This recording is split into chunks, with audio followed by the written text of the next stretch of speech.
Let's start. We are following Carl. Yeah. So for those of you who are uh, not here in the beginning of uh, the book is called Door-To-Door Bookstore by a German author. Actually, it's a German bestseller written by Carsten Henn and translated into English by Melody Shaw.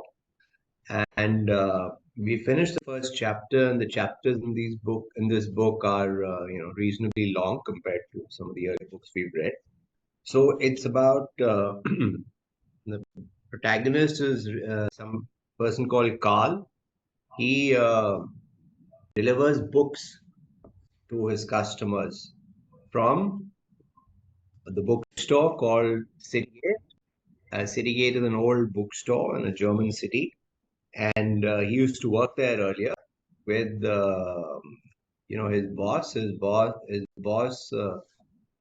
has retired, and now the boss's daughter runs the bookshop. And so we've been seeing uh, how he goes about the process of delivering his books. He has this. He's single. He lives. I mean, he's very passionate about books, and in fact, he gives names to people who are whom he delivers books to when he sees, based on characters from books. Okay, He so also gives names to people, you know. He creates names for people. yeah, what did I say? Yeah, you said to deliver books. What about the name, Jugdeep sir? The naming game which we did last time. When you give a name to a character, how he Yeah, gives yeah, all those characters names. he is giving names to. We'll come across one Mr. Henn, right, in this chapter, who he calls Darcy. Darcy is from Pride and Prejudice, and similarly, he's got names for most of his customers. So So let's Jugdeep, start. this book is like a bibliography for readers. You know, it's very interesting how the book brings in so many other books inside it. So book is Yeah. like a bookstore itself. No, no, it is. It is. And he, in fact, Huge reading list. If you see every few pages, he'll tell you two, three other book names. yeah, yeah, and his own nameplate outside. Yeah, yeah. I mean, the surname is his own. All first three letters are from somebody else. Yeah. Instead of Carl, he writes ETA after an author called ETA Hoffman, and so he is. He's fairly. To say that he's obsessed with books is an understatement, I'd say. But it's very interesting how he, everything is, everybody walking around as a character from a book. Even the postman understood him and finally accepted that ETA. Yeah, yeah, yeah. Okay, so let's this is chapter 2. Yet again, Carl woke feeling like a book with missing pages. So, what does a book with missing pages feel like? A book with missing pages, or a story with missing paragraphs. I mean, what does it feel? Incomplete. Yes, Arfa, a little louder, please. Incomplete. Yes, yes, incomplete. So I mean, you actually have a feeling, right? I mean, you miss something, and sometimes you'll figure it out, right? Because something else you'll get to know, and then they'll say it. But yeah, so yet again, Carl woke, feeling like a book with missing pages. The sensation had been growing over the past few months, and it crossed his mind that perhaps there was not much paper left between the covers of his life story. He brewed coffee in the kitchen. Warmth spread through his deep cold fingers, wrapped around the porcelain of the cup. A sliver of cheer accompanied the warmth, slowly expanding and spreading little by little through his body like a gentle wave. He only ever used fine porcelain cups, even though they were more expensive and broke more easily. He couldn't feel anything through the thick sides of a mug. The day rushed by like a grainy black and white film, populated with shadowy figures performing dimly recognizable actions. Only when the bell above the door of the bookshop announced Karl Karlhoff's arrival at 6:30 did color flood into his life. Sabine Gruber stood behind the counter like a soldier at a barricade, deliberately stationed on a spot that would prevent any customer from seeing the gold framed newspaper article on the wall behind her, accompanied by a half page photo. It was a piece on Carl's unusual book delivery service. There had even been a TV program after TV after its broadcast, a lot of people started ordering books for personal delivery. The novelty had soon worn off when the customers had realized that at heart they were TV viewers, not book readers. There were two books in Carl's crate today, slim volumes, yet they felt heavy to Carl. He strapped them into his backpack. Leon is an intern in that bookshop. Leon was squatting on the carpet next to the stand of the undusted greeting cards, staring fixedly at his phone. So, Carl's boss, Sabine's dad, had a ploy to get people to start reading, especially in turns. He would give them very boring tasks to do and leave a book that he thought would interest them close by. So in fact, Leon's sister, after doing an internship at the City Gate bookstore, started to read because he had left a book which interested her and gave her a boring task. She started picked up the books and started reading. So Carl had left a book, uh, you know, uh, for Leon and asked him to dust the greeting cards. That's why now it seemed that Leon has not dusted them. Okay. So Leon was squatting on the carpet next to the stand of undusted greeting cards, staring fixedly at his phone. Fever pitch lay open on the table. Nick Hornby's words were clearly struggling to be heard above the clamor of voices on the World Wide Web. So this is a book Nick Hornby is written about Arsenal Football Club, and Leon is heavily into football. Off on the beat again? Asked Leon without looking up from the screen. I'm not a police officer, replied Carl. I deliver books. The only crime I'm likely to discover would be their contents. Don't you get bored? Leon still didn't look up. Carl had the distinct impression the lad wasn't interested in an answer. But when asked a question, Carl always replied with a response as honest as it was appropriate. I'm like a clock hand. You might think the hand is unhappy, always covering the same ground, always returning to where it started. But the opposite is true. It appreciates the certainty of its path and destination, the security that it cannot go in the wrong direction, that it will always be useful and precise.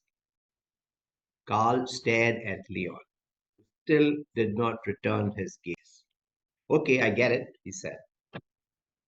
Pulling his jacket collar straight, Carl stepped outside with a feeling of warmth at the task ahead.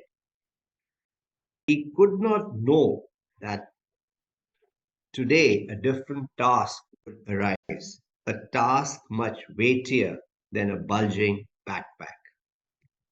Let's find out what this task is. It was the kind of autumn day that still dreamed of summer. Autumn day that still dreamed of summer, what does that suggest?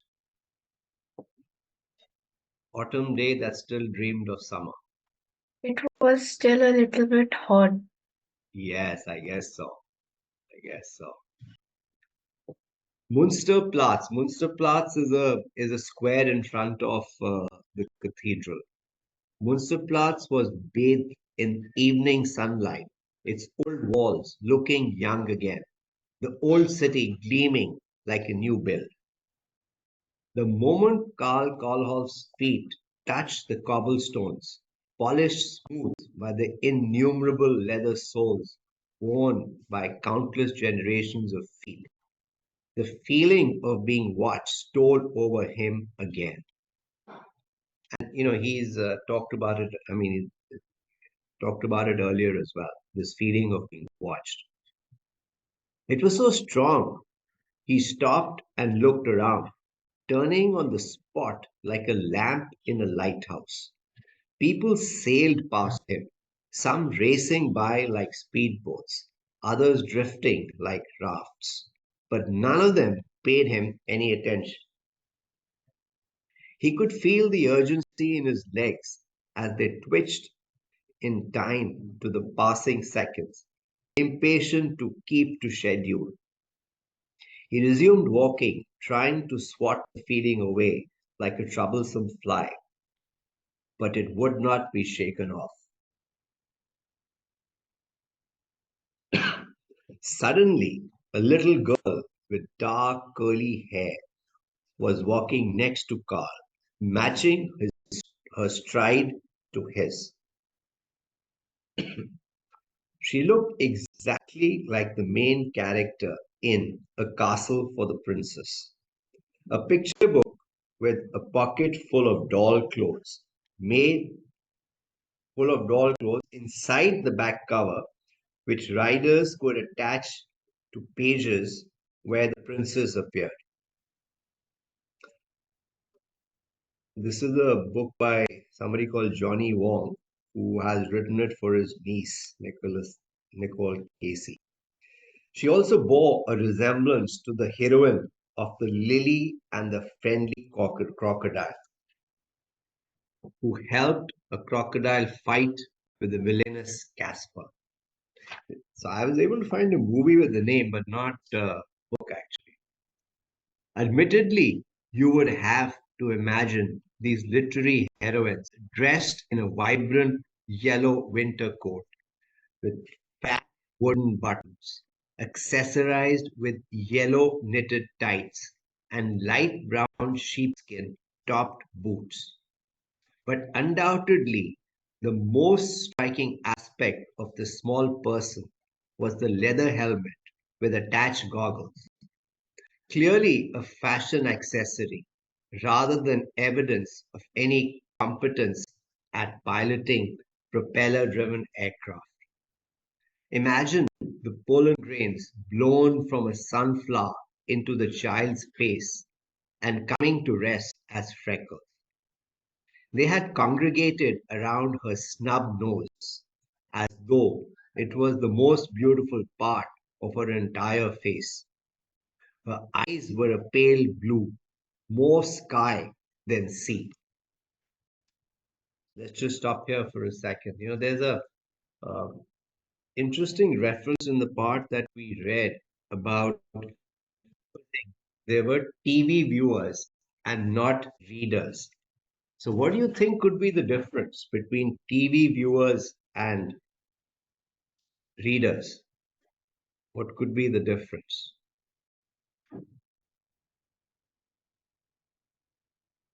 Readers imagine the whole scene, but for TV viewers, the scene is right in front of them. My God, that's exactly what Lama told me too at the first point. That's great. Okay, what else? Yes, and the part we just read, right, about the wooden buttons and the yellow coat and the tights, everything is described in so much detail. So it lets you imagine.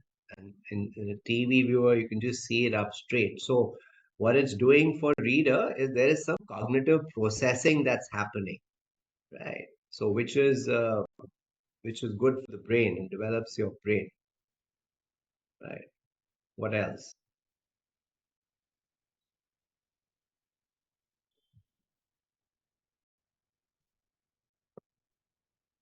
Okay. The theory is that book readers tend to have longer attention spans, right, as they focus on reading for extended periods. TV viewers have a shorter attention span and more distractions. Multitasking. TV viewers are more likely to multitask, right?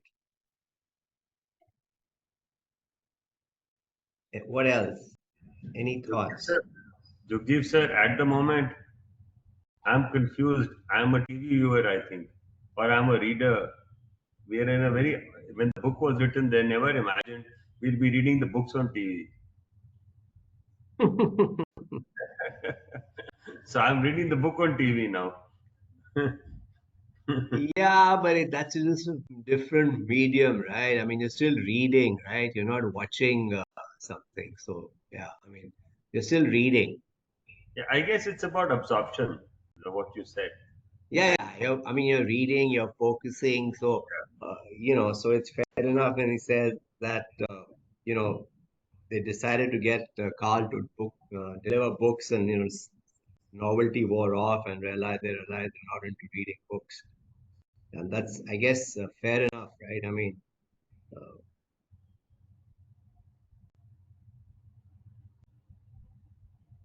so is book reading like a habit which forms and it sticks with you throughout life? Or, I mean, how do you think about it? If you're asking me, I think it waxes and wanes. Okay, So even the best of readers sometimes realize they're not reading enough. right. It's just when you read, you always don't feel you get enough first. And second, when you read a lot, sometimes you feel maybe that I'm missing something else out. So there's this contradiction which stays with you. But net to net, I think that if you read, you tend to think. Right. Like when you just watch, where sometimes you don't even know what you're looking at. So if you see your senses and you compare all five, the five basic senses of touch, sight, sound, Right. taste. Right. In this, we rely a lot on sight. We rely a Right. lot on sight, Right. and as we are grateful, we don't have challenges on sight. So sight often turns out to be a dominant sense in us, and how we use sight, whether it's for reading or watching anything else, plays a huge role in formation of our lives and reflections. Yeah. So some people tend to just hear, and some Yeah. people tend to just see. And what we find that I'm sure there is data that perhaps only when you see deeply do you progress, unlike when you just hear. And seeing deeply only happens when you read, because you have to read grammar, you have to read very finely, you have to look for a full stop, you have to look for a comma. So, like you said, you are pushed to look deeper, you're pushed to look sharper. So, it perhaps even enhances your vision. I can't say eyesight, I will say vision. I'm using a different word. Yeah. Thank you. Yeah. So, for the reasons you just said, the retention of the information, it will be better. And the point you made around thinking, yeah. So, that's the other thing, you probably be more likely to be thinking more when you read than if you're just a TV watcher, right? So, yeah. And then reading, you don't have a remote. Remember that also. In TV case, you'll end up pressing. Here, where is the remote now? You're remoteless. Yeah, yeah, yeah.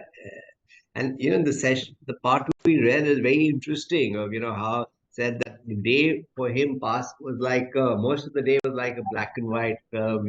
Somewhere in the background, suddenly color arrived when he got to the bookstore. So it's very nicely the author sort of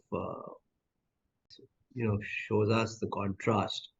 Uh, and there's a very interesting analogy of a clock hand, right? Where you would think that must be a boring job, right, for a clock hand, but there's some merit in what I mean, in routine, in a particular habit, right? The certainty, the destination, security, not going the wrong direction, right? And this point about being useful and precise, right? So we're all caught up in our daily routines, and sometimes you end up wondering, right? Like, what am I doing?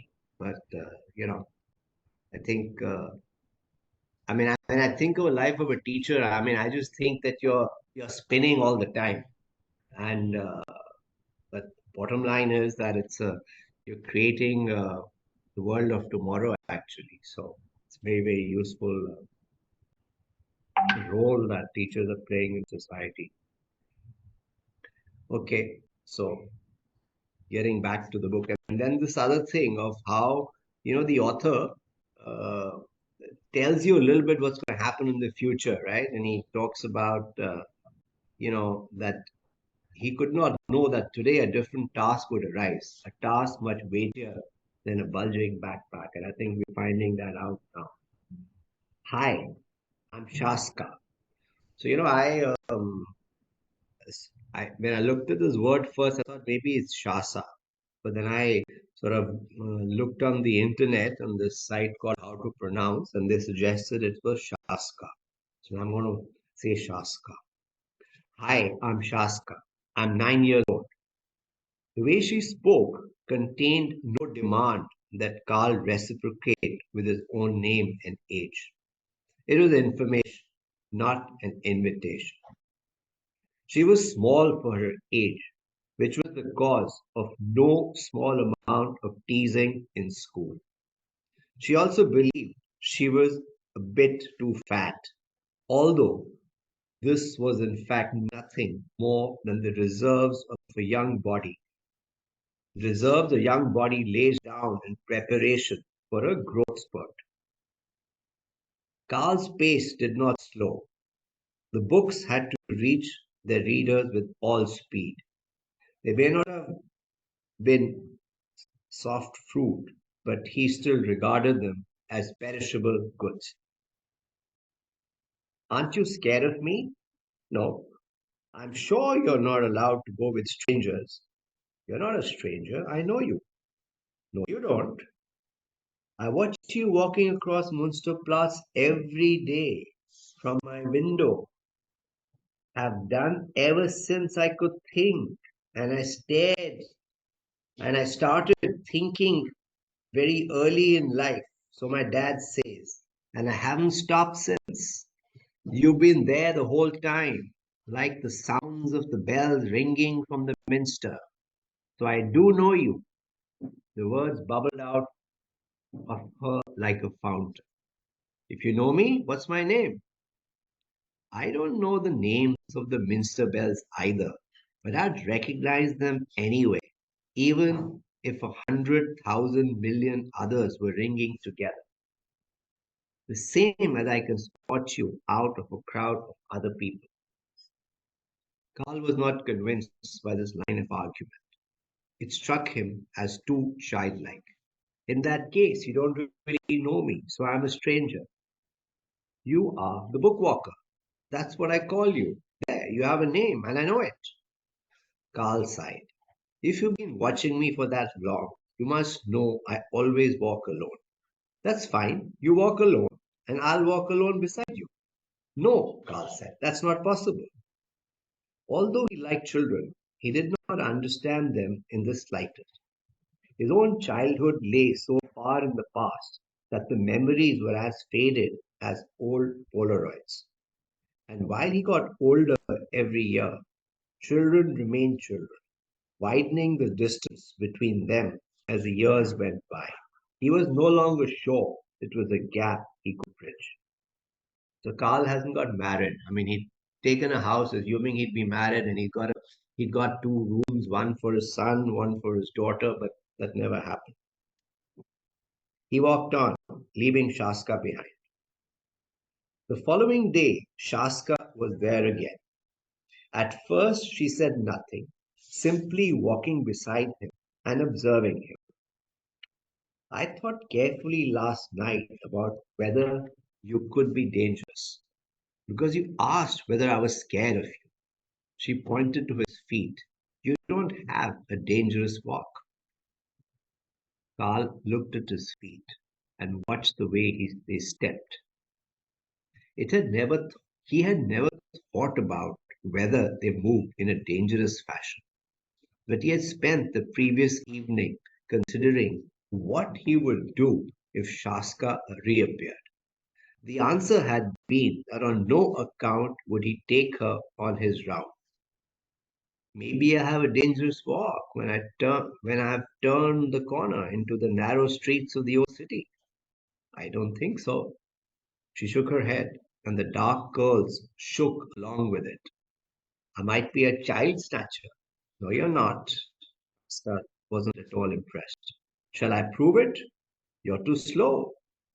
Sure, shall I catch you? Seriously. Her chin drew in and her eyebrows rose in a skeptical arch. I'll do it. Go on then.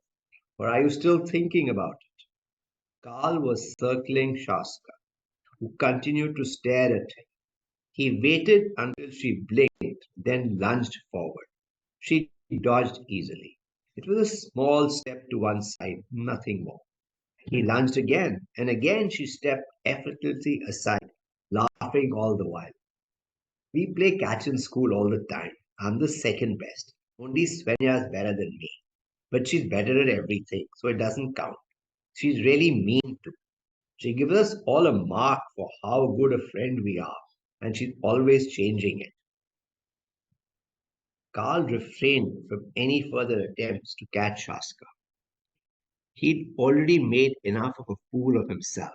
He hoped no one had seen him after all. He had a reputation to maintain. Shaska grinned at him. You're not afraid of me, but it sounds like you're afraid of Schwenza. She nodded, totally, but everyone is. Better to be afraid of her. You'd be afraid of her too. Carl barked a laugh. It felt like an old, rusty engine suddenly springing to life. You've got a funny laugh, said Shaska, like you don't quite know how. Everyone knows how to laugh. Not my Aunt Barbara. She never laughs. No one laughs where she comes from. So where does she come from? Sweden, I think. And why don't people in Sweden laugh? Because it's so cold there in the winter. If you open your mouth to laugh, the cold air gets in around your teeth and that hurts super bad. So they only smile. Aunt Barbara waves her hands about when something's funny, or something she's or sometimes she stamps her feet up and down. Carl turned into Salier Brasse. Your parents must be worried where you've got to. My dad's still at work and my mom's dead. Carl stopped and gazed into Shaska's blue eyes. I'm sorry to hear that. Which? Carl reflected for a moment. Both, but much more so the second. Mom's just a photo on the hall table. I don't remember her, so I don't think I can be sad and and that she's dead. Smiling, she pointed to her mouth. Dad says I've got mom's laugh and her smile. That's why I laugh a lot. It feels like my mom's laughing with me. Does your mom laugh with you? Carl had no desire to talk about his mother. But if your dad comes home and you're not there, he's used to that. I'm often out. Dad never worries. You don't need to either. Since her mother had died and they had lost one income, Shaska's father often worked long hours in overtime at the metalworking plant. The alternative was moving house, something he did not wish to put his daughter through. She couldn't lose her friends too. That was one thing he felt he could preserve. I'm going to go with you today. I have decided I want to know the houses that you visit. I only see you on Munsterplatz, then you disappear. I've often pictured where you go, literally pictured, proper drawings. And now I want to know because I am curious. And one day I was so curious, I just decided to join you. They were almost at Darcy's villa. Have you ever heard the saying, curiosity killed a cat? Shaska stared at him, her eyebrows raised. In short, for you, it means you're not coming with me, and that's my final word. Let's just stop here for a second. So, what are your impressions of Shaska? Any thoughts on Shaska? Brave. Yes, certainly not afraid.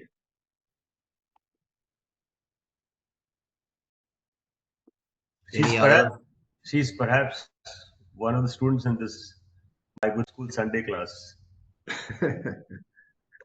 Arpa, Yeah. you could be a Shascha, and and Jugjeev sir will be the Karl. So now Arpa will write a story following Jugjeev sir in his books. Yes, of course. So, what else? What are your thoughts on what what do you think of Shaska? How she replied about her mother? How she picked up on his laugh?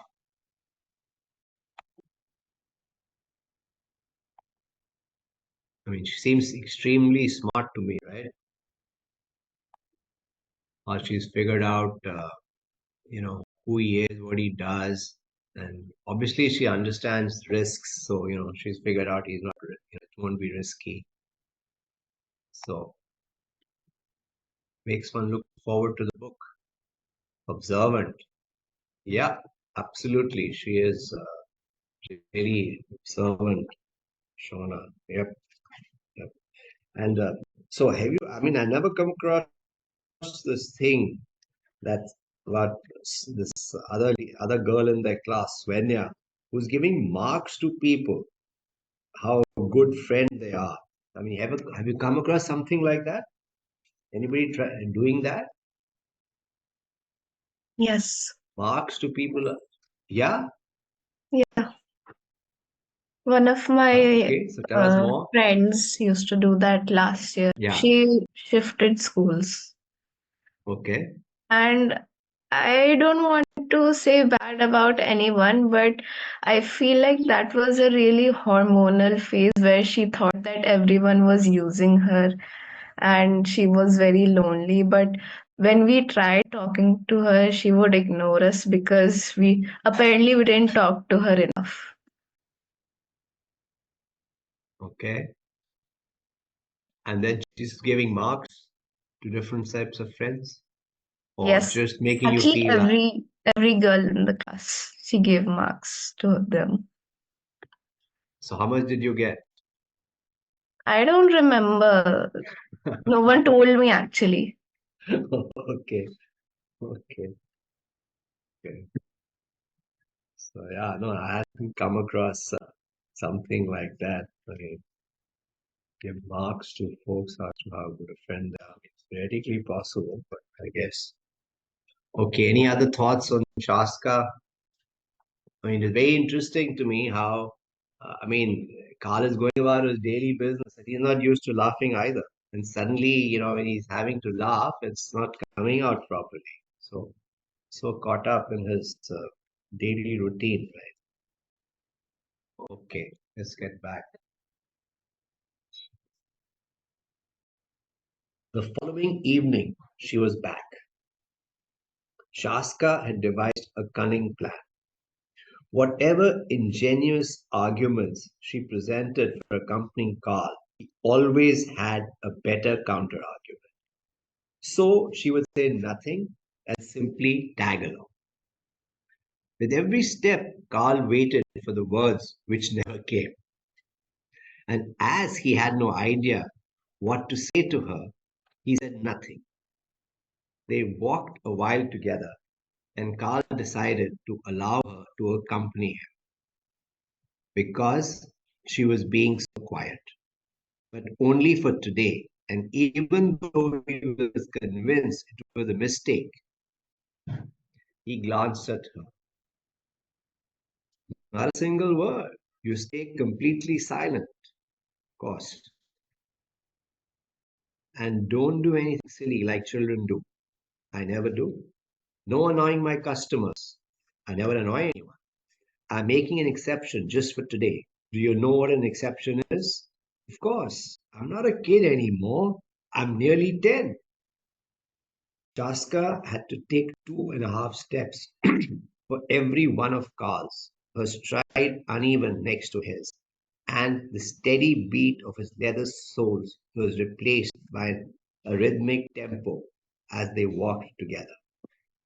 Mr. Darcy's villa appeared, and Carl stopped to take a deep breath. Darcy is Hesh. Darcy is from Pride and Prejudice, right? As I said. Mr. Darcy is a very good customer. He reads a book almost every day.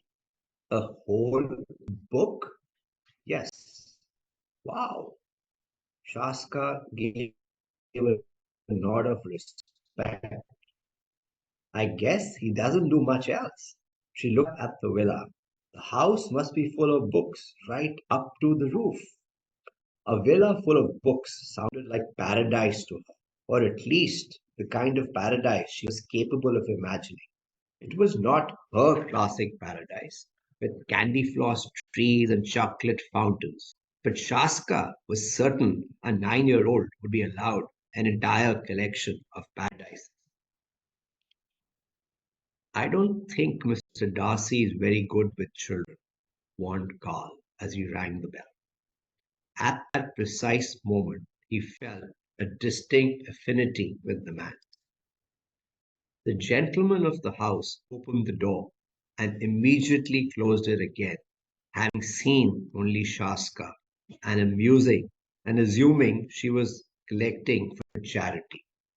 Darcy hated making personal donations. While he transferred a tenth of his annual income to the accounts of charitable organizations, placing money directly into a person's hands, he sorry, while he transferred a tenth of his annual income to accounts of charitable organizations, placing money directly into a person's hands felt too much like alms giving. Alms giving is actually, giving food or money to poor people. Carl rang the bell. It's me, Mr. Hohenhesch, von Hohenhesch, Karl Kohlhoff, from the City Gate Bookshop. Once more the door opened. What does the child want? She's keeping me company. She's very well behaved. It was more of a command towards her than a statement to him. How many books do you have? Shaska piped up. Altogether. Darcy shook his head as though he didn't quite understand the question. I'm good at counting, Shaska assured him, darting past him. In fact, I'm very good at counting. Who says girls can't do maths? So dumb. Like saying girls can't do sports. I can run and count at the same time. Shall I show you? Shaska didn't wait for an answer. In her experience, the answer could sometimes be the wrong one. So she simply ran into the villa, which seemed to consist entirely of stairways and balustrades, doors and windows, and velvet lined hallways hung with paintings. What it did not consist of was people. or books. Shaska had expected to see walls lined with book spines, but there was not a single one in evidence. Stop there, child, a voice called behind her, but she pretended it was directed at some other person currently running through the villa. She arrived at a vast empty room containing a fire in an old fireplace, a dark brown leather sofa, and a marble table on which lay three books and a notebook. Three, she exclaimed. Only three. Where are all the others? In the cellar? Shaska set off again, but her way was blocked by Darcy and Carl entering the room. I do apologize, said Carl. I hadn't expected behavior like this. He truly was deeply ashamed. He handed his loyal customers, the few who were left, like he handled his customers, a few who were left, like delicate eggshells. And now he would be forced to watch as Shaska smashed one of them. And of all the people she could have chosen, she had picked Mr. Darcy, the most reserved of them, the man who guarded his privacy so meticulously. Why had Carl not remained firm? Why had he let her come with him? He was such a stupid old man. He'd take this child straight home, wait there until her father came home from work, and tell him to make sure Shaska never bothered him again. Mr. Darcy took a step towards Shaska. What would his anger make him do? You didn't find any other books, he said, his voice unexpectedly warm. There are only these three in the house. Shaska gazed at the fireplace in horror. You burned them? Darcy sat down on the sofa. Please come over here. Shaska complied without the slightest hesitation. She still inhabited a world where rich people must be good people. Otherwise, they would not be rich. A perspective that would undoubtedly alter with the years. You see, I love books, so I would never burn them. I do believe burning books should be permitted, although only in exceptional circumstances, to warm oneself in a bitterly cold winter when faced with the threat of freezing to death. That could save lives. Books have many ways to do that. They can warm our hearts and, in an emergency, our bodies too. But where are all your books then? Asked Shaska. Do you know people are increasingly neglecting to read? And yet, between those two covers, you'll find people, their stories. Within each book lies a heart that begins to beat when someone reads it because it makes a connection with the reader. Okay, let me read that again. Within each book lies a heart that begins to beat when someone reads it because it makes a connection with the reader. Darcy's voice sounding sad. He didn't look at Shaska as he spoke, but stared into the fire. He didn't often speak much and only succeeded in doing so now because it felt like speaking to himself. If he was speaking to anyone there, it was Carl, the man he had long wished to tell a great many things. I'm an anachronism. What's an anachronism? What's an anachronism? Ah, that's cool.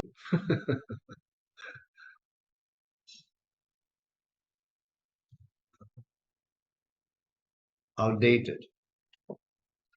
I'm an anachronism and content to be so.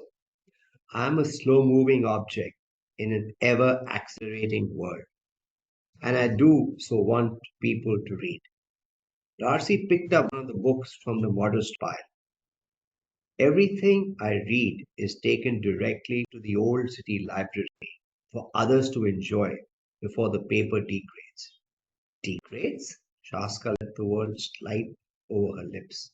Disgusting word. Sounds kind of sticky. Exactly. And infectious. like a disease you catch by touching the pages. No one wants to pick up a degraded book. It's like a person with leprosy. I've given the Old City Library money to fund an annex for degraded books where they will be protected from further decay. A colony of outcasts, if you will. Sadly, there will never be healing for them. Shaska pictured the old books huddling together in the dark library, but the sadness she felt was only for them. The emptiness of the bare, cold walls saddened her too. But there must be some books you especially like. They're the ones you never want to give away. You want them to be with you always. I'd never give away The Parent Trap. Those books which lie closest to our hearts are precisely the books we should give away so that they may bring others happiness. You sound like a priest. Darcy smiled. Sometimes I feel like one. He turned to Carl. Your companion is very astute. I am as surprised as you. Do bring her again, but now I must attend to a little more to my work. The stock exchanges and lands afar are about to close. Darcy preferred an antiquated turn of phrase. It lent his prosaic dealings with money a more charming air. Next time, shall I show you my garden? You and Mr. Kolhoff? It's something I wanted to show him for a long time. Karl was not easily moved to tears. The last time he'd cried, he'd been 14 years old, and his heart had just been broken by a girl to whom he'd written a love letter, scented with his mother's expensive perfume. She'd read it aloud to her friends before throwing it into the trash can. Karl couldn't recall her name now, but since that day, his teardrops had lost the art of crying with sorrow. The sensation currently prickling the corners of his eye must be dust irritation. Miss Darcy accompanied them to the door, where they made their farewells. So, this is an interesting turn of events, right? Mr. Von Hornisch's house. So, Sandeep, what do you have to say to this line about within each book lies a heart that begins to beat when someone reads it because it makes a connection with the reader, the book as a living object. Yeah, that's very true, Juji, if you see. And the interesting bit is that when you actually pick up a book, currently I'm reading one very interesting one. It's called The Autobiography of a Yogi. Ah, yeah, And it's about a child growing up. right. So I'm in that phase where the book has just started. So obviously he's reaching 12 years old, and then he will wander off to the mountains, and he's as brave as Shashka is. So what happens actually when an author writes a book? You actually pour your heart out, and that's why it refers to within the book there is a heart. And only when an author is able to successfully do that will the book translate into something of value or of something interesting to read. If he just puts together facts, if he just puts together thoughts, even that won't work. Any book must have some form of real life experience to become real life, because book is real life. So even when you go to a movie, it tugs your emotions. So for a book to reach a movie is a different story altogether. But every movie, remember, starts with a book. So at the heart, there is the heart of the book. Yep, yep, yep. So, this book that Shaska says she won't throw away called Parent Trap. So I Googled it yesterday. It's very interesting. It's written by somebody called Eric Kasmer in 49 and made into a film. And when I read a little bit about the story, it's very clear to me that there are two Hindi movies which are, you know, same story, right? One is Sita or Geeta, and the other one is Chalbaz, where the twins get separated at some stage, and then they meet, and then they exchange places, and so it's very, very.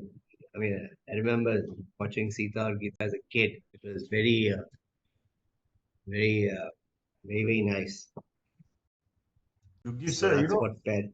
when you're reading this book, it also reminds me of that story which was very recent. I don't remember movie names normally. It's about Salman Khan who brings a girl from across the border to his home. Ah, that's a lovely book, yeah, a lovely movie, yeah. Yeah, and this And he goes relationship, back to leave her. yeah, Yeah, the relationship here is very similar to what I actually saw in that movie. I don't remember what the name of the movie was, but there's a yeah, song. yeah. Ila ma'am says, Bajrangi Bhaijan. Yeah, that's what it was. Yeah, Yeah, yeah. There's a lovely song in that movie when he's carrying her across through all that effort. So that yeah, yeah, walk in the Kashmir Valley and this particular walk in German somehow I don't know why they connected because you talked of heart. So net to net here, if you look at Carl, Carl is to an extent alone and lonely, and he's yeah, going through an emotional roller coaster because of where he stands in terms of the bookstore, in terms of the city light store, how it is going to change for him and life for him. So perhaps Saska is here to help him emotionally sail through that time.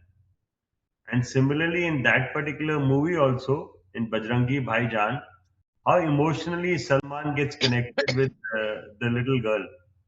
It's absolutely amazing what hearts can do. yeah. Yeah, and this guy Honesh also is fairly lonely, right? I mean, and obviously he's had, some interaction with kids because he was okay with Shaska, so that's very, interesting. He was quite being on his own, but he was fairly calm in his dealing with Shaska, and he was happy to chat with her, so which was interesting.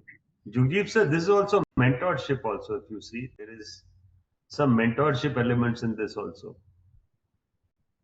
Huh, When you, looks like that. Looks like I mean, it's like Shaska is following him. She is that. almost getting an internship in the world of books. It's little Yeah, like the internships we do at our My Good School or Teachers Academy, where fellows and interns follow us. yeah, So this is experiential learning. I mean, if you don't call this true learning, if you see Shaska's story, you will find she will discover the world of books. But then more than anything else, she studies all the characters where the books go. And her study of characters like almost an anthropological perspective. yeah, yeah. Okay, let me read a bit and then we'll stop. Where were we? Yeah, Mr. Darcy accompanied them to the door where they made their farewells. Yeah, Carl stared hard at Shasta while she concentrated on balancing on one leg. Time ticked by. Finally, she found her balance. I know what you're going to say. I shouldn't have run in there. And you're right, I shouldn't.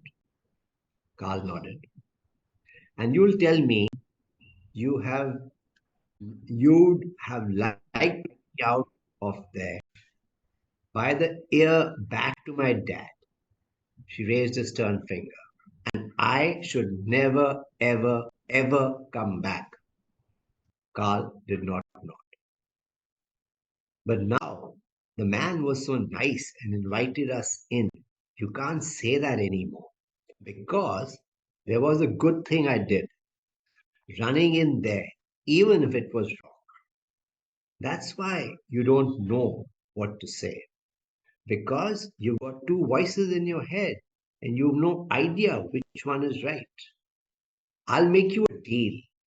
I'm allowed to keep walking with you, and I'll behave because then I'll have learned from my mistake, and that's something that should be rewarded, right?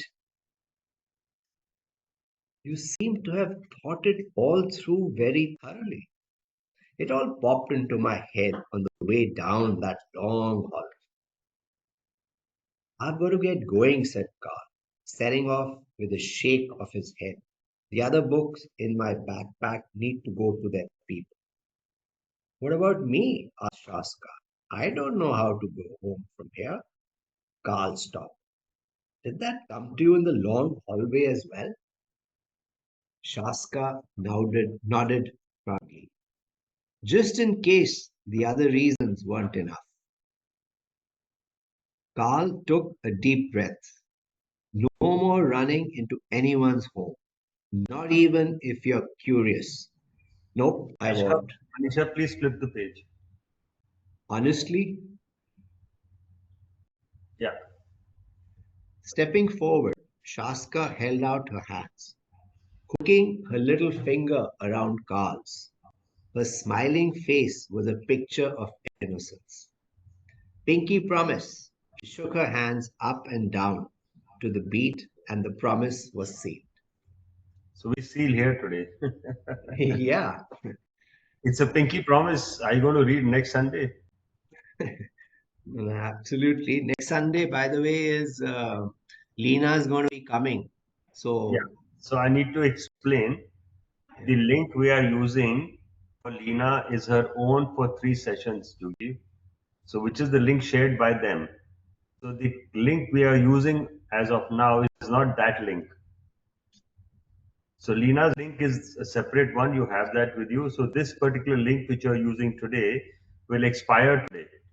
And Lena's link was created for 3 meetings that stays as it is. So the same link which you used for Lena last month is there in your email, is there in the calendar. Please use that for Lena. We will share it in the WhatsApp group as we share every week. We will share that link. So don't go on a wild goose chase, everyone, just for your information. Because Lena took a link for valid for 3 meetings. Is that good, Jugji? yeah, yeah. And also, the earlier session of Lena, there's a recording out there. So do have a look because you know, she spoke about goal setting and then she's going to talk about other things in the next 2 sessions.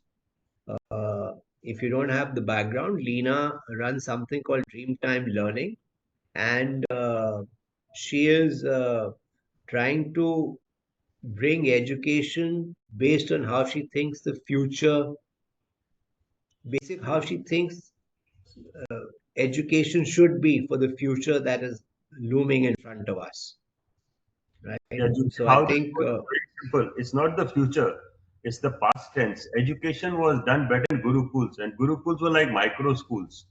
So it's over the years of history, schools became assembly lines and they lost touch in what we call personalized learning for every individual. You converted schools into large scale businesses built on capitalist models 2000, 3000, 5000. When we realize that when we are not able to offer genuine learning to an individual, so that's why now micro schools are coming up. So that is what Lena has really done. Lena's concept is very interesting. She believes in micro schooling, and most of these micro schools don't have more than 50 to 100 children. So, for example, the Dreamtime Learning Center will only have 50, 100 children. It's like an early years school, and all these 50, 100 will be in different section and classes.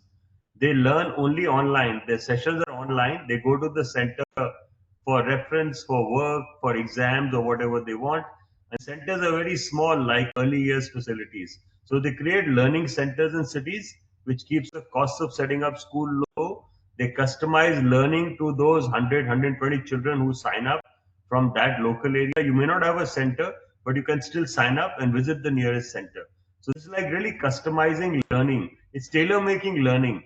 It's like you buy a ready made shirt from a brand or you go to your master tailor to get customized clothing. So similarly, what they feel is only when learning is customized will it be able to give you what you need from it. That's the whole idea, Juju. right. Okay, over to you, Sandeep. Yeah, so we'll see her next week. Rishona, would you like to make a poster? Do you have the time, or should Manisha make it? Sir, I'll make it. Yeah, so please make a poster for next week for Rishona. And who's reading after Tina Jugjeev? Are you reading or am I reading next week? Either way, doesn't matter. I can Yeah, read. so why don't you read and try and finish this chapter next week? My chapters Yeah, are completed there. I mean, I don't have incomplete yeah, chapters. So Jugjeev will read after Lina's session next week. That's for everyone. And by next week, you will perhaps have even more people coming in. Jugjeev sir, will the Yes workshops continue post Lina? yeah. We'll get that lady Rishona. What's her name? Right Uh, side story. yeah. Great. So you can do Shikha. Shikha, Shikha. absolutely. So that's a good one. So we will have another. Promise them at least three to start with, because it takes 2, 3 meetings to get something out of it. At least give her Yeah. three. So we'll do meet and greet with her, and then she can do the yes workshop. See, if you look back historically, our work with Krista, we did like that only. We did a meet and greet, we did some sessions, and then we did a series of 6. So it turned out to be very interesting. Just on that note, Jugdeep sir, Krista will do her fireside chat at the coming retreat. Yeah. So at the coming retreat, we will have reading on day 1 and day 3 and fireside chat on day 2 in the evening. Right. Okay, so what Manisha ma'am feels that evening reading is good. After you played your games and all, we'll have a reading session and then people can break up for the late evening. So Manisha ma'am will do a reading session on day 1 and day 3, is that right? Yes, sir. And day 2 is Krista. Yes, sir. Great. So Jugjeev sir, will we read the existing books or we will do something else there? Or will we read the book we gift? For example, we gift everyone a copy of a book. Why not we read from that very book, whichever book we gift? That book will be Yeah. a, We need to do from that book because this we should keep to the Sunday school because it's not fair to read while the Sunday school is not on, right? yeah, we did that last time. We kind of lost a chapter in the Sunday school. Yeah. So Manisha ma'am, the book we give to every delegate, that is the book we will read in those 2 sessions. And maybe Sure, sir.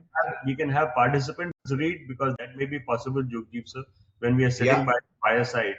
We can Yeah. have them read. Yeah. So Manisha ma'am, they'll be reading, which they will read. And one session, Jugdeep sir can handle both, or he can handle one, I can handle one, or even Brinda will be there. She can also handle one session. So please tie up the reading sessions for the retreat. Okay, one question before I read. Is there anyone here who is joining us on the retreat? Anyone today present at the Sunday school? Great. So, ma'am, may I have my book, please? Yes, sir. Just a minute. Thank you.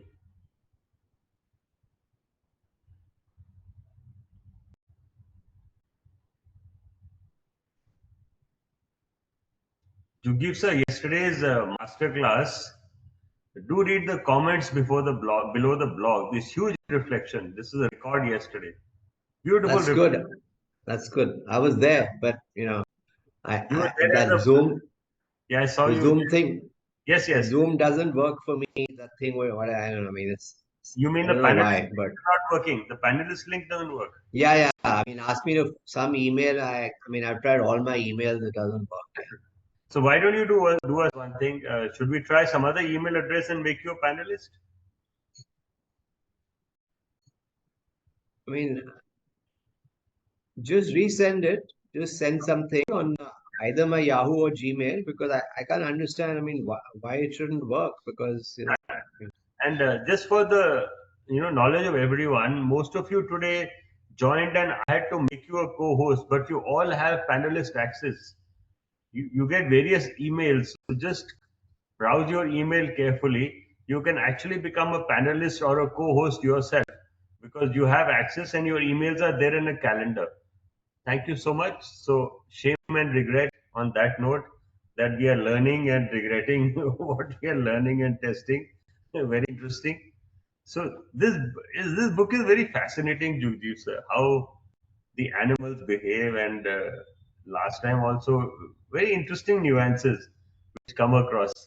So let's talk about shame and regret. I never wanted to have horses. I thought they were too big and too dangerous, and I was never interested in riding. That is until the day we bought two of them. My wife Miriam had long dreamed of living with horses, and there was enough pasture for rent close to our forest lodge. So when a horse owner who lived not too far away wanted to sell his animals, the ideal moment seemed to have arrived. Zippy, a quarter horse mare, was 6 and broken for riding. Her companion, a 4-year-old Appaloosa mare called Bridgie, was considered unrideable because she had been diagnosed with her back. Is anyone here who rides? You can tell us what is a quarter horse and what is an Appaloosa. Maybe we should discover what is a quarter horse and what is an Appaloosa, which horse we can ride and which we can't. That was perfect as far as I was concerned. It had to be the two of them because herd animals should not be kept alone. And the fact that only one of them could be ridden was just fine with me because I was off the hook when it came to riding. So he was happy with his wife getting a riding horse. But then everything changed. Our vet examined both animals and decided there was nothing wrong with Bridgie. After all, what was to stop her from being ridden as well? Nothing. And so Bridgie and I began to learn together with instructions from a riding coach. As I rode her, but even more as I cared for her daily, I developed a very close relationship with the mare until my fear of horses disappeared completely. Moreover, I learned how sensitive horses are and how they react immediately to the slightest cues. If Miriam or I wasn't paying attention or appeared to be tense, they ignored our commands or showed inconsiderately when we were feeding them. It was the same when we were riding them. The horses knew just about how tense our bodies were, whether our cues, for instance, a small adjustment of weight in the direction we wanted to go, or to be taken seriously or not. Just look at the sensitivity Yugdeep said. You are sitting on the horse and the horse knows what you're thinking. So if you turn a little and your body weight shifts to one side, the horse knows it has to go that side. Conversely, in time, we also learned how to pick up very small cues from Zippy and Bidki. And while we were handling the horses, we discovered the depths of their emotions. So that's the emotions. For example, our horses have a highly developed sense of fairness, which shows itself in all kinds of situations, in particularly marked and most easily observed at feeding time. It's particularly marked and most easily observed at feeding time.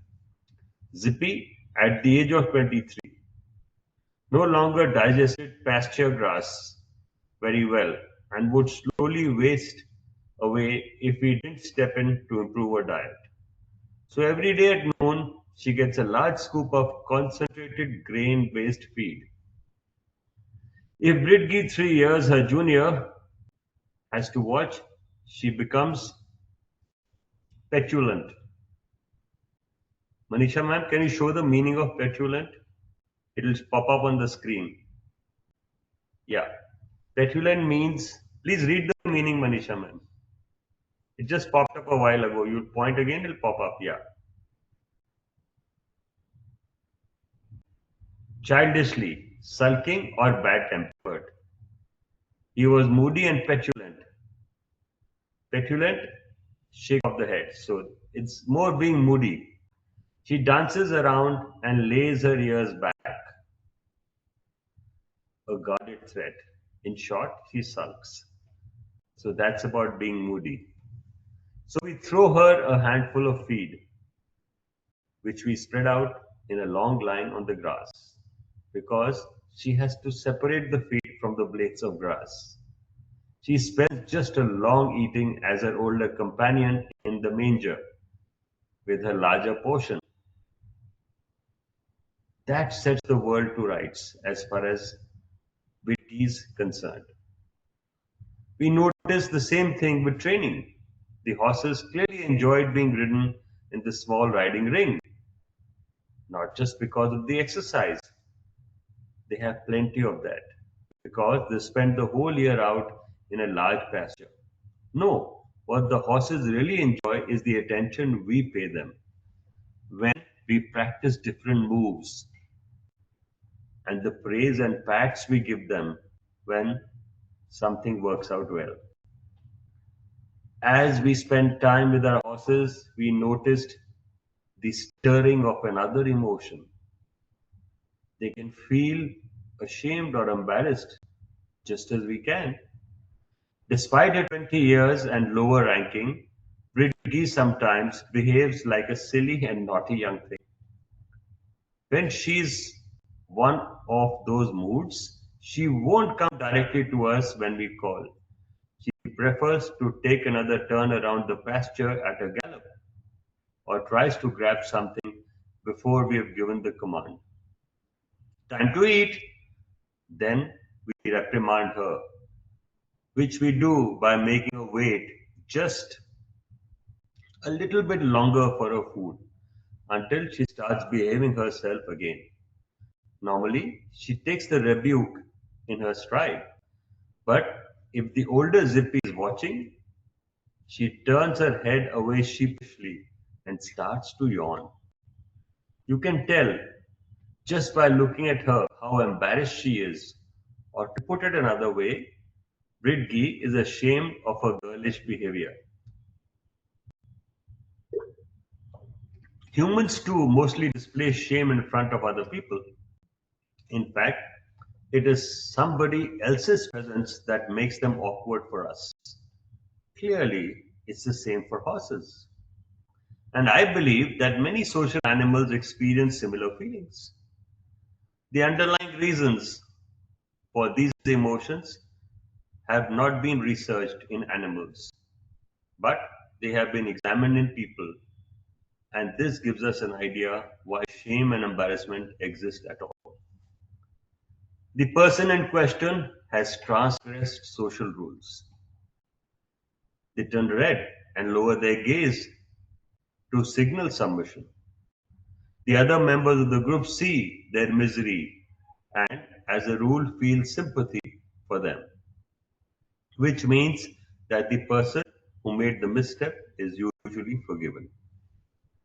In essence, shame and embarrassment function as a kind of act of contribution.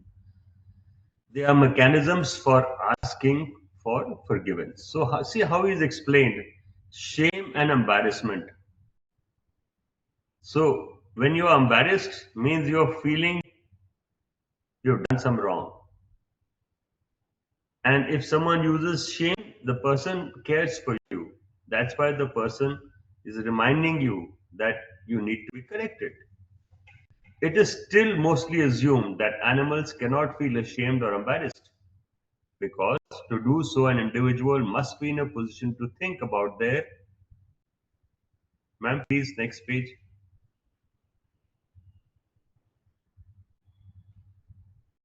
own behavior and the effect it has on others. I'm unfortunately unaware of any current research on this topic, but there is a related emotion that I can report on, and that is regret.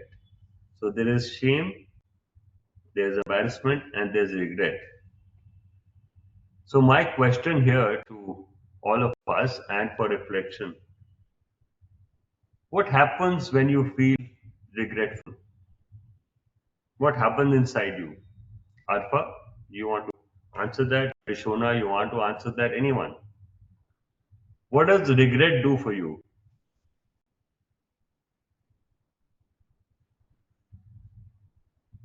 Well, you may want to make up, you may want to make sure you don't want to do the same thing again. So it's like a course correction. Do you think regret is a course correction? Yeah, I mean, you feel you've not done something right or said something right or whatever. So you want to find a way to, I mean, you'd like to find a way to correct it, right? And also not repeat it going forward. So Manisha ma'am, do you have any regrets? All of us do, I'm sure. Rita ma'am, any regret? Has anyone put So anything? as we talk about regret, yes, during the daytime it happens, but then you have to forgive and forget everything and move on. So Yeah, it's better to understand and reflect on the regret part and then try to amend things and move. That's the only thing we could do. you just said something very nice. Reflect. So regret is like a reflection, and that is what it is really. As we keep talking about reflection, reflection is one word we perhaps use in my good school maximum number of times, Jugjeev sir, in 3 years. There is no word we have used more than reflection. Whether we write about it or we talk about it, or when we read also, when we reflect on what Shascha says or Karl says, everywhere we find that regret is almost like you are reflecting and you are doing a correction. And reflection alone helps you regret. If you can't reflect, you can't regret. Thank you. So let's go on. How often in life do we regret making a bad decision? So we are moving on. Regret is an emotion that generally protects us from making the same mistake twice. It's a perfectly sensible response because it stops us wasting energy by repeating dangerous or pointless behavior over and over again.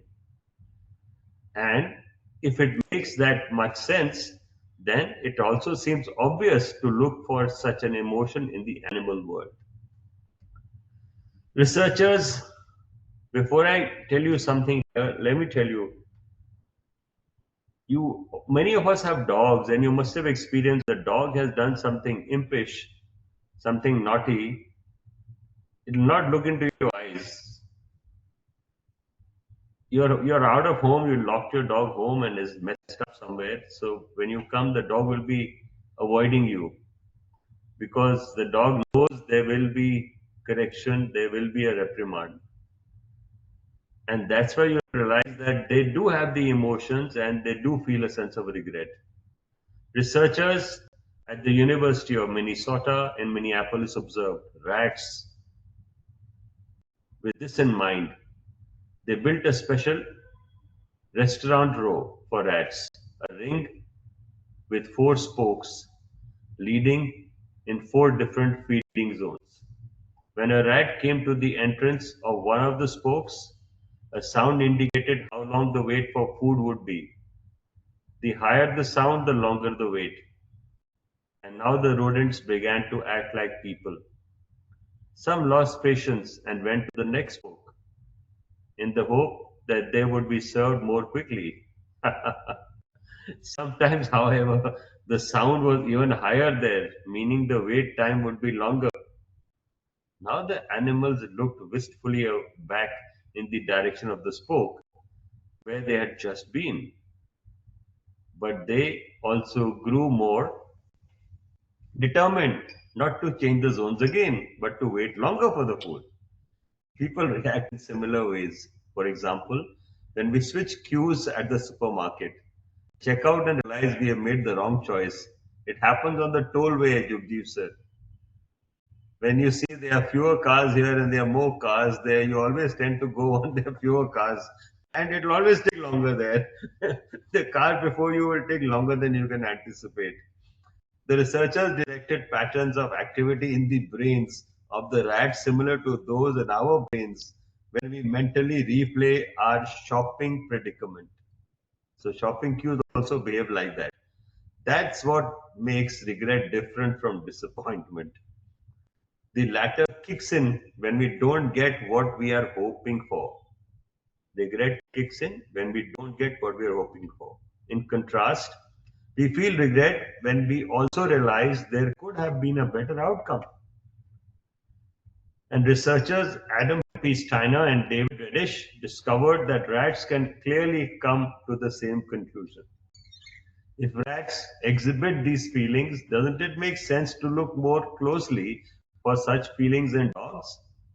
After all, almost every dog owner knows dogs are sorry when they behave badly. I just said that, which they demonstrate by pulling a typically pitiful puppy dog face when they are told off. Our Munsterlander. This is tough for me, Jogji sir. I may not have got the right pronunciation. Our Munsterlander, Maxie, knew very well when she had done something wrong and I scolded her. She would put her head down and look up at me as though it was terribly distressing and she was asking me for forgiveness. And exactly this behavior has been put to the test of researchers. Bonnie Beaver from Texas A&M College of Veterinary Medicine came to the following conclusion. Dogs give their owners the typical puppy dog look because they learn what the owners expect when they scold, which means dogs are reacting to the scolding and not to the guilty conscience. Alexandra Horowitz from Barnard College in New York came to the same conclusion. To do this, she asked 14 dog owners each to leave their dog in a room with a bowl full of treats. After giving the dog strict warning not to touch anything, all the owners were then told that their dogs had eaten the treats. The result, although some of the dogs had in fact obeyed the order, all of them made the puppy dog face as soon as they were scolded. And yet, that doesn't necessarily mean that the dogs only pretend to feel sorry for their actions. If scolding comes right after the act, dogs connect their owner's reaction with their behavior. And then look probably really does express the remorse we ascribe to them. Interesting. Has anyone felt this with a puppy or a cat or something at home? You have any incident to share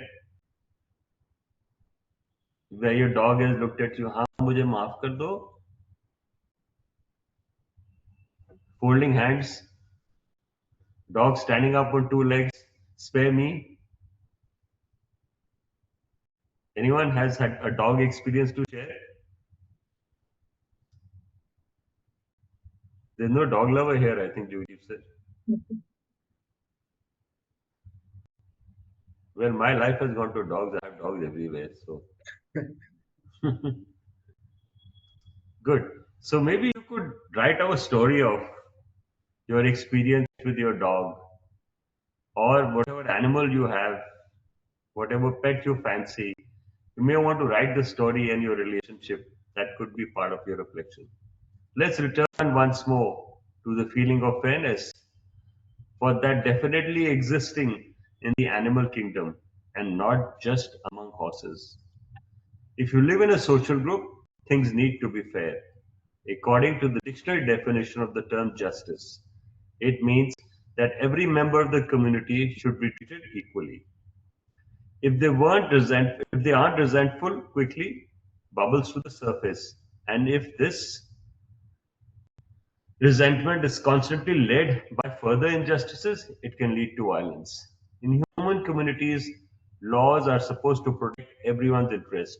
However, emotions such as shame when we behave badly and happiness when we behave well are considered more important than the law when it comes to our daily dealings with each other. How else could fairness function within the privacy of our own four walls, within our own family? I have written about how our horses feel ashamed and have an inanimate sense of fairness. Of course, this is a personal observation I have made and not the proven result of a scientifically controlled experiment. But such experiments do exist for dogs. To prove that dogs have a sense of fairness, Frederick Rank team at the University of Veterinary Medicine in Vienna had two dogs that knew each other sit side by side. All the dogs had to do was follow a simple command: give me your paw. When they obeyed, there was a reward. This could vary greatly. Sometimes it was a piece of sausage, sometimes only a piece of bread, and sometimes it was nothing at all. As long as the rules of the game were the same for both dogs, everything was fine, and the dogs were happy to play along. To make the dogs feel envious, they were rewarded most unfairly. As the experiment progressed, if both offered up a paw, only one got a reward. The more stringent test rewarded one dog with sausage while the other got nothing, even though it had offered its paw like a good dog. The unfair gift of food to the other dog was eyed suspiciously. It didn't matter whether the other animal got the tastier treat with it or without doing anything. At some point, the dog that was being unfairly treated got fed up and refused to cooperate. But if the dogs were separated and unable to compare themselves with the other companion, then they didn't object and continued to cooperate even when there was no reward. Before this experiment, researchers had observed such feelings of envy and unfairness only in primates. We are back to the ravens, Jugdeep sir, the most intelligent of all. After reading this book, I've started empathizing with the crow much more. Same here. Otherwise, I used to treat it with a lot of disdain. I started But thinking, now I'm saying yeah, I crows used are to think, clever. I don't have a despise for a crow anymore. And I would even take the liberty of offering crow water and feed if I can find them in my garden. I keep telling them that, like you leave food for squirrels, you should leave food for crows also. Ravens also have a strong sense of right and wrong. Researchers discovered this while running experiments designed to explore cooperation and tool use. In this experiment, a small board with two pieces of cheese was put out behind bars. The cheese was attached to a cord, and the ends of the cord were threaded through the bars to two ravens. Birds could only pull the treats within reach if they both pulled carefully at the ends of the cord at the same time. It didn't take these clever birds long to catch on, and the test worked particularly well with couples that liked each other.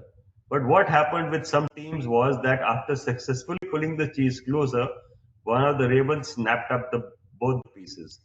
The bird that ended up with nothing now refused to work with his greedy colleague. Selfish individuals, it seems, aren't popular in the bird world either. Beautiful. Should we read another small chapter? We have How time. big is it? Manisha ma'am, how big is the chapter? Empathy is a small one. It's not too big.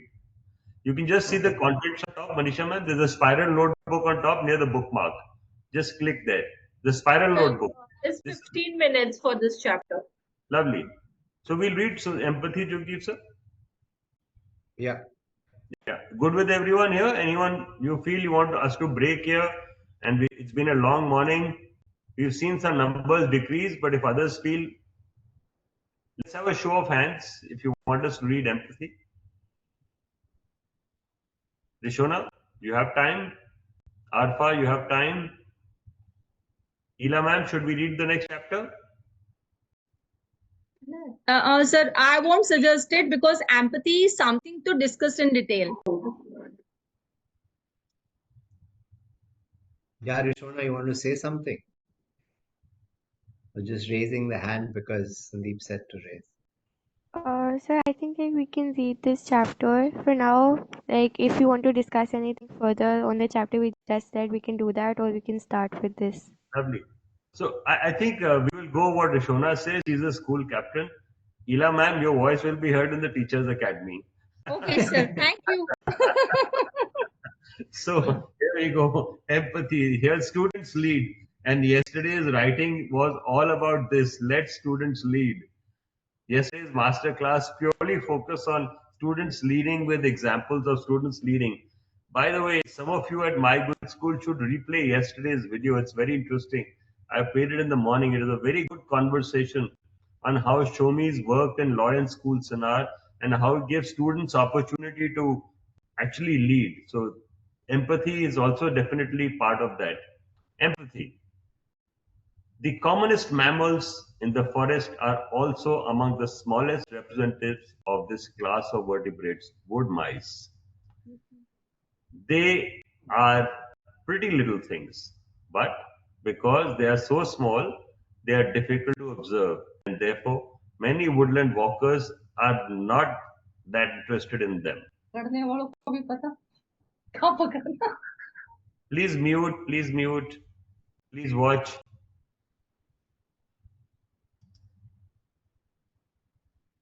Thank you, appreciate that. So imagine you don't notice the wood mice, it's too small. I didn't realize how many of these tiny creatures are scurrying around in the underbush until I had to stand around for a long time to spot one waiting for an appointment with someone interested in our woodland burial ground. Wood mice are omnivores and they spend their summers under old beech trees, living the good life.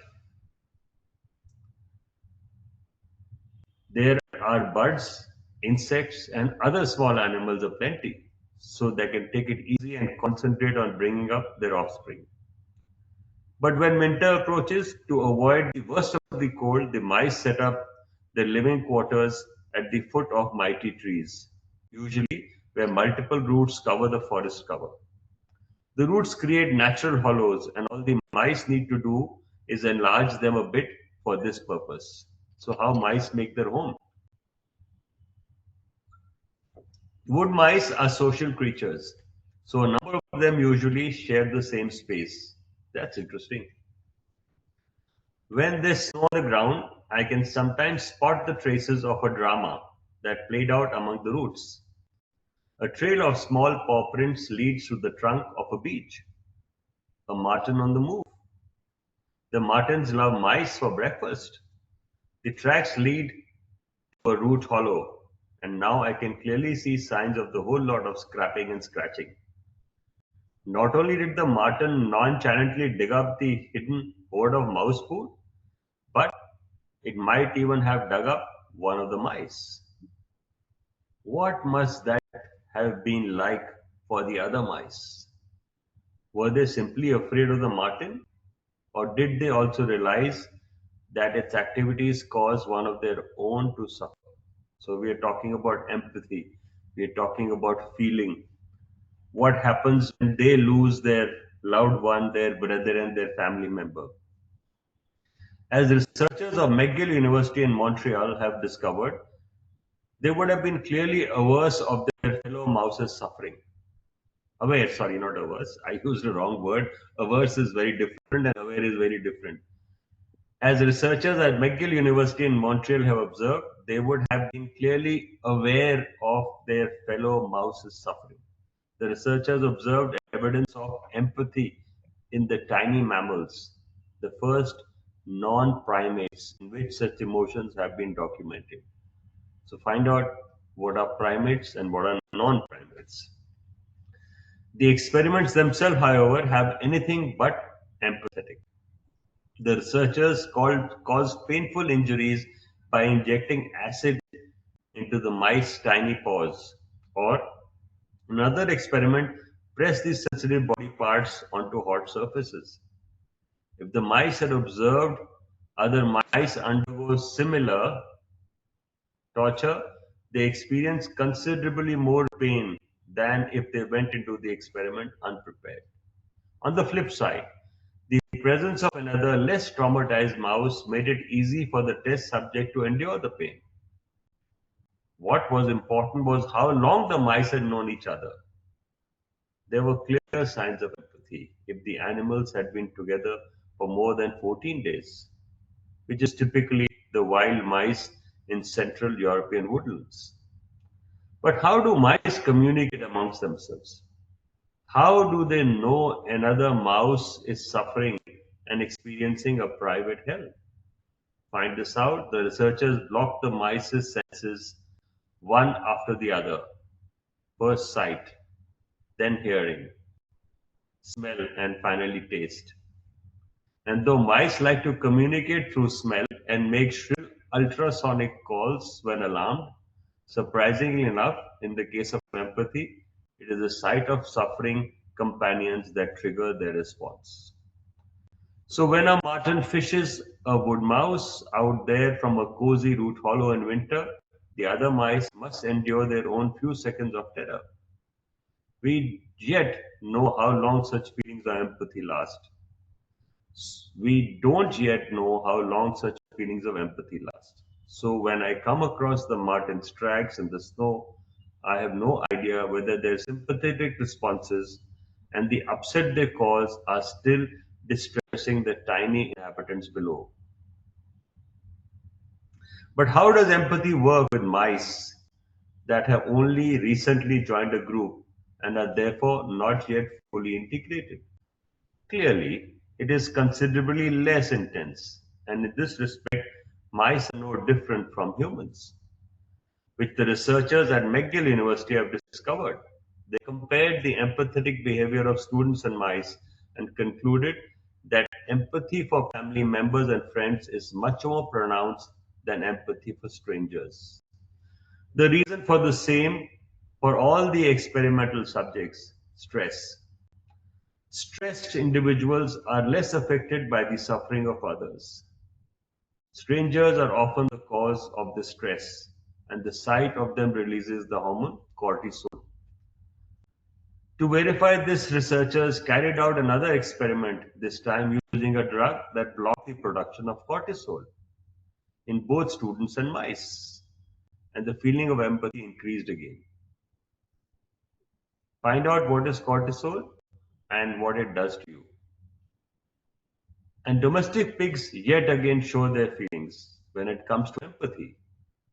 In this case, I'm thinking of the experiments Dutch scientists of Wageningen University, Wageningen University and Research Center in charge of the experimental pens at the Swine Innovation Center in Sturskal.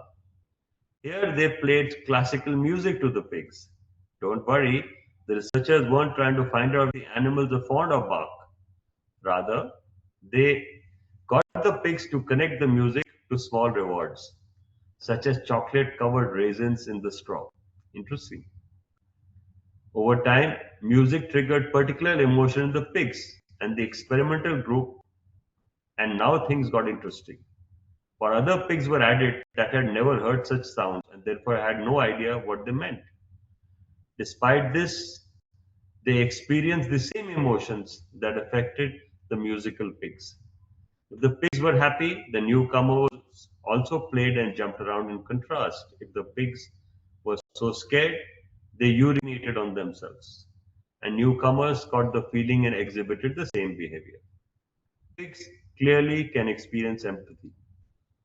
They can pick up the emotions that other pigs are feeling and experience these feelings themselves, a classical expression of empathy. You should read a little about pigs and empathy. It may be an interesting reflection. And what do things look like, emotionally speaking, between different species? It is clear that we react to the suffering of other species. Otherwise, why would we do disgusted by photographs of naked, bleeding chickens in dark battery cages, or the apes which expose brains attached to research equipment? A particularly moving example that animals too are capable of empathy comes across species lines comes from the Budapest Zoo. Zoo visitor Alexander Medivh was filming the brown bear in its enclosure when suddenly a crow fell into the surrounding moat. The bird began to weaken as it thrashed about and was in danger of. When bear intervened, it carefully took one of the bird's feathers in its mouth and pulled the bird back to the land. The crow lay there as though petrified before it pulled itself together. The bear took no more notice of this fresh morsel of meat, even though it was potential prey. Instead, it turned its attention once more to its meal of vegetables. A freak occurrence.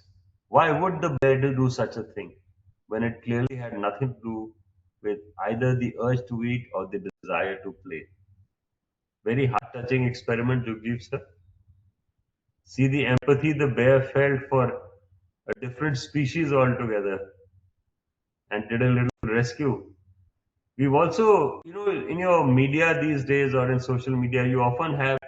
I saw a little one the other day that when a child was playing on the edge of a pool, a dog kind of held him back and took him to safety. So they can feel all that. Perhaps it would help answer the question of whether a species is capable of empathy. If, in addition to direct observation, we were to take a look inside the brain. To locate empathy, researchers checked for the presence of mirror neurons. These specialized cells were discovered in 1992. They have an unusual quality. When you engage in a particular behavior, normal nerve cells in the body fire electrical impulses. Mirror neurons, in contrast, become active when someone also engages in the same behavior. That's to say, mirror neurons react as though it's your body that is affected. A classic example is yawning. When your partner opens his or her mouth to yawn, you feel the need to yawn as well. It's more enjoyable, of course, when you allow yourself to be infected by someone else's smile. More serious situations make this even clearer. If a member of your family cuts their finger, you suffer along with that person as though you had been injured yourself, because similar nerve cells in your brain respond. I'm sure this has happened to many of us. However, these mirror neurons function only when they have been trained early in life. People who have loving parents or other caregivers practice mirroring emotions and strengthen the neurons at an early age, while the capacity to feel empathy wastes away in people who are denied early exposure to these skills. So, Jugjeev sir, that's why when we bring our children in a caring environment, the emotions are differently felt by them. And that's exactly why years 0 to 3, a child observes very, very strongly what happens around the child. And that's where emotions are really shaped up. Mirror neurons then are the hardware of empathy. And so, what would make more sense than to look and see which animals possess these cells? According to the latest research, all we know so far is that apes possess mirror neurons. They still have to find out which these species are like us in this respect. Scientists often publicly speculate that we can probably expect surprises here too. They assume that all animals that live in herds or large groups possess similar brain mechanisms because social units function only if individuals can see things from the perspective of others in the group and feel that what they are feeling. I can just see the goldfish in the chapter Anybody Home waving its fin at us again as an animal that travels around and is tightly knit group. It's on board with its idea, or at least swimming along the boat. Interesting example. How sensitive the goldfishes are. You can actually see that when you have a little one. Ela ma'am says, our brain cells respond when one suffers. Let me read the chats.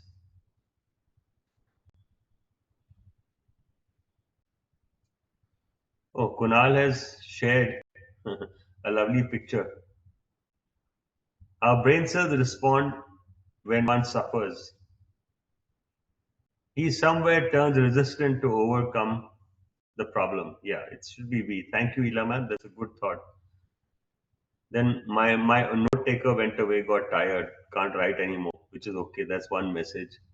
Then Kunal sent a lovely picture to everyone. Thank you, Kunal, for that picture. The quarter horse in American breeding mare, yeah, is an adult female. Thank you, Rishona, for clearing that out. And yes, Bajrangi Bhaijan was a good reference. So this is all in the chat. Is there anything I missed out which I have not read or any message? Yes, there was one from Soumya, good morning, and now it's become good afternoon for all of us. It's been a wonderful morning. I'm glad some of you still recorded. I know that large number of Sunbeam schools record our sessions. Thank you to them because they replay them when the students are back. Thank you for being so devoted. But to assist you, we will also make this recording available.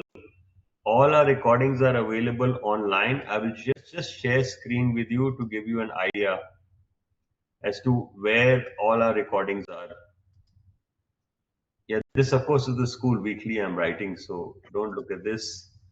What we go to a channel called YouTube, My Good School. So this is the channel.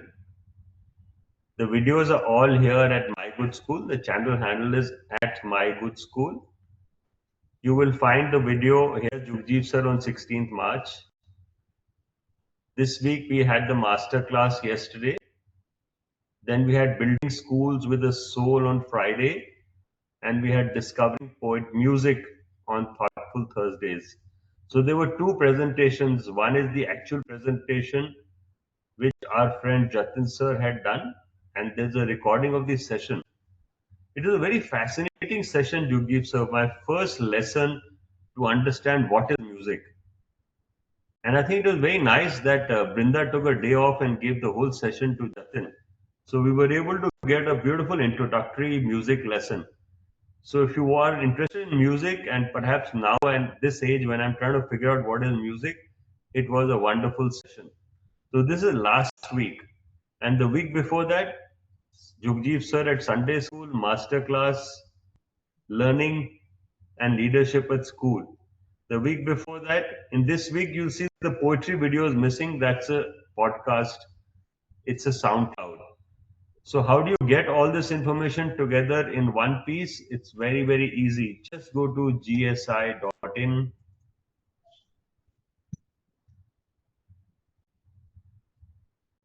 My tab visible to everyone. I'm playing only in one tab. So how do you get all this material? You just open the last week's weekly. So last week we had the Torian school. They will join us from next month on Sunday. So this is the session which I was talking about, Brinda ma'am's poetry session, which was not there on YouTube. You'll find it here. You will find all the videos you saw on YouTube duly put in a newsletter, the master class. You'll find your Sunday My Good School here, the same videos here. Our 5-day week is on Wednesday, the weekly goes out. To get the weekly, you have to subscribe. To subscribe, you go to gsi.in and you can subscribe. You'll see the button on top. The button is there on all our websites. So let me see if I can show you the subscription method. Okay, so yeah, I possibly got it wrong. So you go to the home page, gsi.in. I have a dashboard here, and this dashboard button for you will become subscribe. In my case, is dashboard because the backend in my computer is open at the moment. So the weekly will give you an entire snapshot, the whole week's joy of learning. If you've been busy last few weeks because of exams, well, catch up with the weeklies in your holidays, read up, reflect. Over to you, Manisha ma'am. Good afternoon, everyone. I hope it was a nice and wonderful reading session for you all, and you must have taken away many things from Jugjeev sir and Sandeep sir. Do reflect according to you whatever was your takeaway for this time. And as you are aware that 11 to 14 we are having the retreat. Join us for the retreat. In case you have still not signed up, do that. Looking forward for the next session and also for your reflections. Please email the reflections to me. Thank you so much. Yugdeep sir, you want to repeat about Lina's session, what you were saying earlier, just at the edge of the video, it may just help. Yeah, so next week is Lina's session. I would suggest that you look at the recording of the last one before you come, and she's going to take it from there, and you know, I think it'll be beneficial for all of us. So it's worth coming and worth having looked at after having looked at last time's session. Manisha ma'am, in the My Good School WhatsApp group, maybe you should post the video of the last session when Lena came. That'll become Yeah, easy. Sure, Post that'll it, sir. be good. Yeah. post it right away because we will not post anything now. What we will post will only go in the video. We will not post anything in the My Good School. You just post Lena's video link and we will let it be there till we announce the link and we send out the poster. So it'll give that it won't get lost, it'll stay right below. As far as today's things are concerned, the reflection everyone knows it with their own joy of learning diaries. And then when the weekly happens, everyone gets it by week. So Jugdeep sir, we can reduce the number of posts in WhatsApp with this method of weekly. Instead of sharing sessions separately in every group, people who want can access from the weekly. What do you say? Less WhatsApp is good. Less WhatsApp is good. Perfect. So we will reduce the WhatsApp content and we'll rely more on weekly for distribution.